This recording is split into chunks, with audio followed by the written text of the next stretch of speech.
Hello everyone, এলোরাস journey জার্নালে তোমাদের সকলকে স্বাগত। আমি আজকে চলে এসেছি আমার খুব পছন্দের একটি ব্রেকফাস্ট আইটেম নিয়ে। আমি এখানে একটা কাঁচের বোলে নিয়ে নিয়েছি পেঁয়াজ কুচি, টমেটো কুচি, আর এখন দেখো আমি নিচ্ছি একটু পরিমাণে মেয়োনিজ নেওয়া হয়ে যাওয়ার পরে আমি এর মধ্যে মেশাচ্ছি সামান্য একটু গোলমরিচ গুঁড়ো।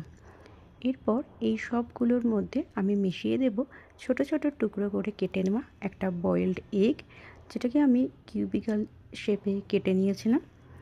এবার আমি এই সবগুলোকে মানে টমেটো কুচি, পেঁয়াজ কুচি, মেয়োনিজ, গোলমরিচ গুঁড়ো আর ডিমের টুকরোগুলোকে খুব ভালো করে মিশিয়ে নেব। আমি না গোলমরিচ গুঁড়ো খেতে ভীষণ পছন্দ করি। এরপর এই মিশ্রণটিকে আমি একটা ব্রেডের একটা সাইডে খুব ভালো করে লাগিয়ে নেব।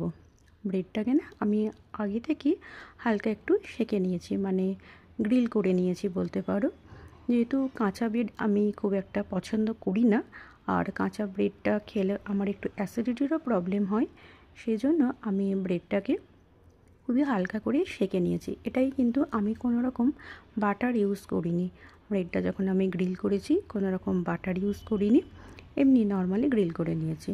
এরপর এর মধ্যে আমি 5 টুকরো একদম পাতলা পাতলা স্লাইস করে কাটা শসার টুকরো রেখে দিচ্ছি।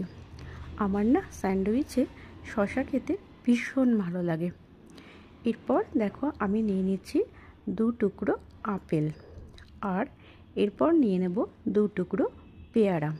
আমি সবসময় ব্রেকফাস্টে কিছু না কিছু ফ্রুটস রাখি, সেটা সিজনাল যে কোনো ফ্রুটসই হতে পারে। পাপায়া মানে পেঁপে হতে পারে, আপেল, ব্যানানা, পেয়ারা, যে কোনো কিছুই হতে পারে। তো আজকে আমি নিয়ে নিয়েছিলাম আপেল আর পেয়ারা। আমি কিন্তু এখানে স্যান্ডউইচটা কোনোরকমভাবেই কেটে নিইনি, ডায়াগোনালি বা মাঝ বরাবর। তোমরা চাইলে কিন্তু কেটে নিতেই পারো তোমাদের পছন্দ মতন। আজকের ব্রেকফাস্ট তোমাদের কেমন লাগলো জানিও। টাটা।